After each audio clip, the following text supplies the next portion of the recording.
National Bald Eagle Day. Also the summer solstice. National Bald Eagle Day, June 20th. I think it was 1782 the bald eagle became the official animal, or at least bird, the official avian representation of the United States when it was put on the Great Seal. And what is the summer solstice? It's the first official day of summer, but this is when the sun, because of the tilt of the planet, the northern hemisphere is pointed most directly toward the sun. Could be June 20th, June 21st, or June 22nd. Has to be one of those 3 days. Anyway, I'm Twain Insanity. This is Liberty Insanity 135. And I got two of my most prized pieces of the Liberty collection. This is an official Austin sculpture. Came out in 1986. It is based on, first of all, how tall is this? 20 inches maybe? This is based on, it's literally based on a Bartholdi sculpture. I think the one they call the Franco-American Committee model of 1878. Is that what's on here? This was the first one he made with Roman numerals. Every other one had Arabic numerals, you know. Some of the early ones were scripted. Some of his early models had nothing on the tablet. But let's read this, and we can also talk about my Bald Eagle piece by Wally Shoup, 1984 on this one. Okay, but I have the official little tag here. Congratulations! You are now the owner of a fine sculpture. Whether it's your first piece or one of many in your personal collection, Austin hopes it will bring you and your family a lifetime of pleasure.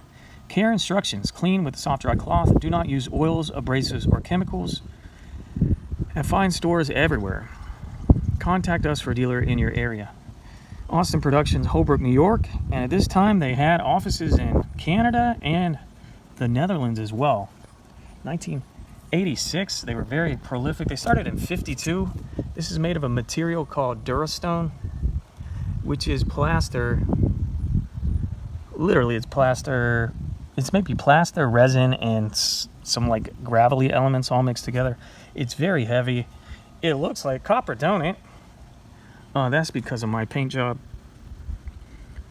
The Austin Sculpture Collection. Sculpture is a three-dimensional work of art that is the unique expression of an individual or culture. Created from the Earth's most enduring materials, stone, bronze, wood, metal, or terracotta, sculpture at once expresses an idea or feeling, beautifies, inspires, ornaments, or enhances our environment. For over 30 years, Austin has been creating the sculptural treasures that enrich the world around us. From the primitive forms of Africa, through the ornamental and contemplative Oriental sculptures, to the contemporary works of the present. There are over 500 distinct pieces in the Austin Sculpture Collection, each with a history as unique as the sculpture itself. I'll read this part as well. I think, so this came out in 86. It's based on an actual Bartholdi sculpture. Like I said, MII means Museum Industries, Inc. Fortunately, this card was folded and taped to the bottom, so we can maintain this information concerning this specific cultural object. But I don't think Austin lasted much longer than, I think they lasted through the 90s and then kind of dissolved. But it's very similar to what Toscano and Veronese designs do today. They started out doing actual museum replicas. Now this one we got in absolute disarray, garbage, just destroyed. This arm I made entirely myself. I completely had to rebuild the torch.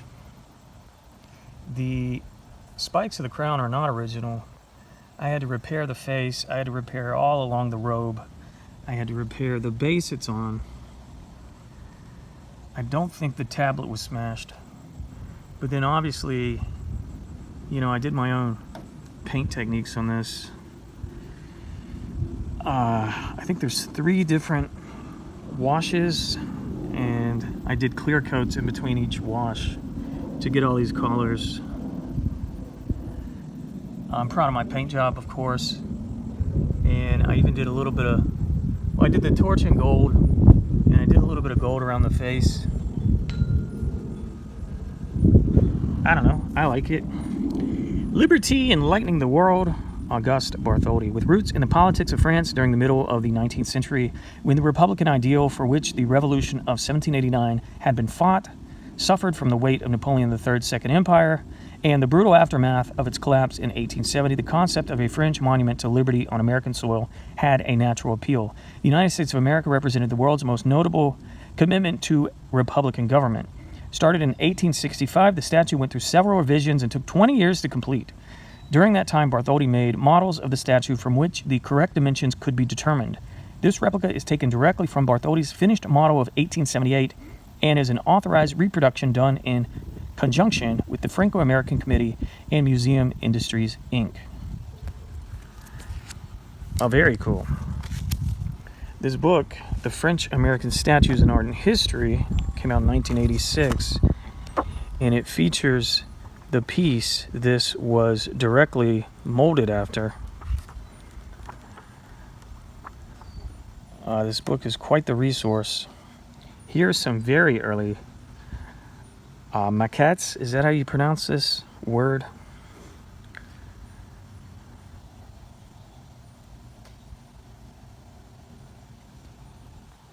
There's a very similar one. So you can imagine the sculpture went through a lot of revisions before, you know, it was enlarged and constructed. But this specific one was made 1878. This is called the American Committee model. I have this one too. We'll do it in an upcoming video. I literally have the figurine from 1885. I'm very proud to own that. I have the 6-inch one, not the 12-inch one.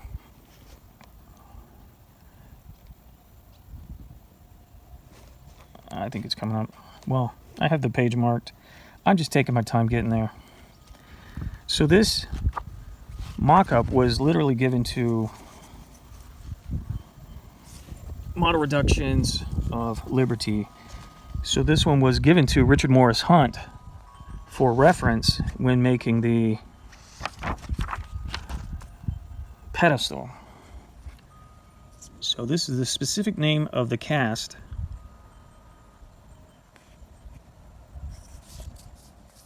First appearance of the Roman numerals. Look at this foot versus this foot. The chains. Now, like I said, it does not, it may not even have the Austin 1986 crown. But look at this face. Now look at this face. Okay. Torch. Torch.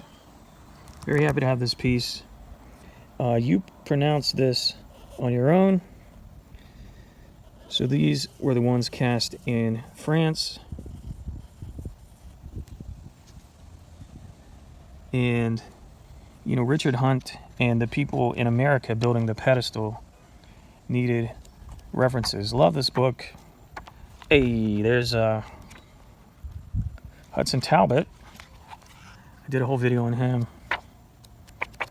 Okay, but concerning Bald Eagle Day, let's now turn our attention to this piece by Wally Shoop, S-H-O-O-P.